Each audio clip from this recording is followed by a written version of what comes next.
I needed to keep my promise. The promise I had made a long time ago.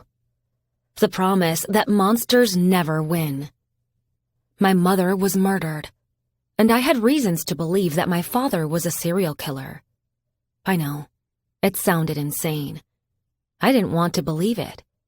Who goes around thinking their own father is a serial killer?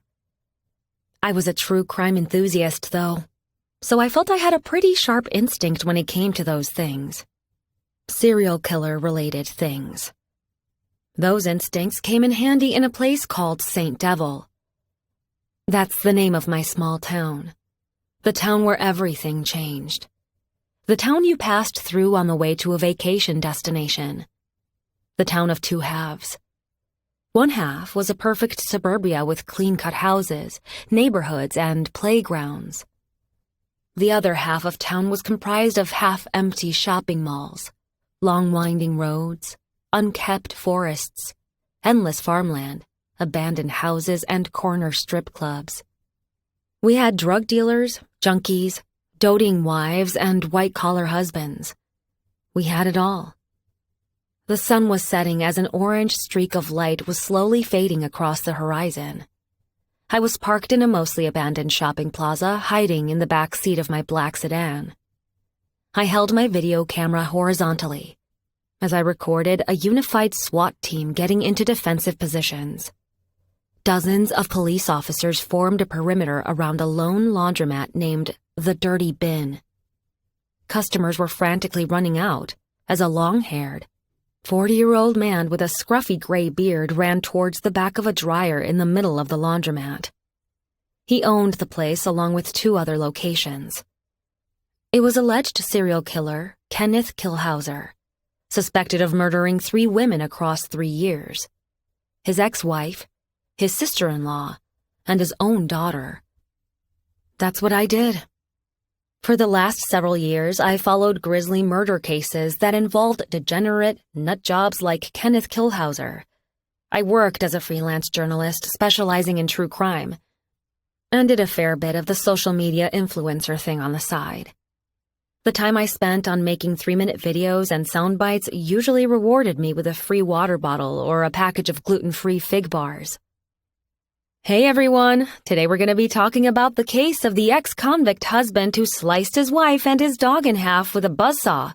But first, a word from my sponsor, Yummy Tummy Bars.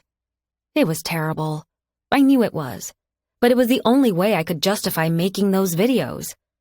The truth was, nobody read anymore. This was especially true in St. Devil. Nobody picked up a newspaper and nobody wanted to pay $10 a year to get past the paywall to read online.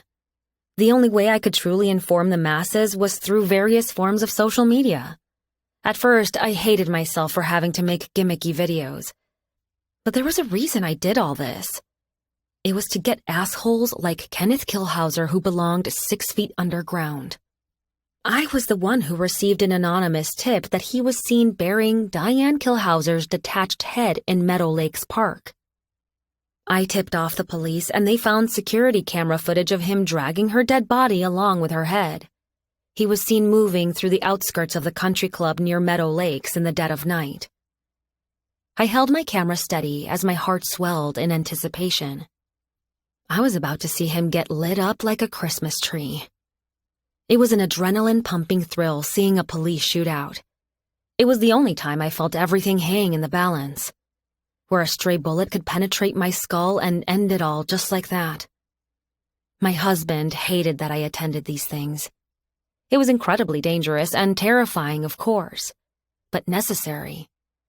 I needed to see what would happen to Kenneth up close and personal. I had been writing about a potential serial killer in St. Devil for months after the Triple K murders. I even spoke with Kenneth once at the same laundromat.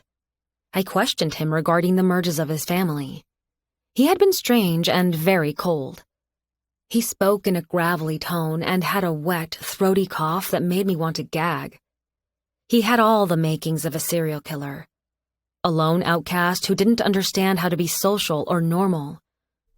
It made my job that much harder later on when it came to my own father. He was anything but an outcast.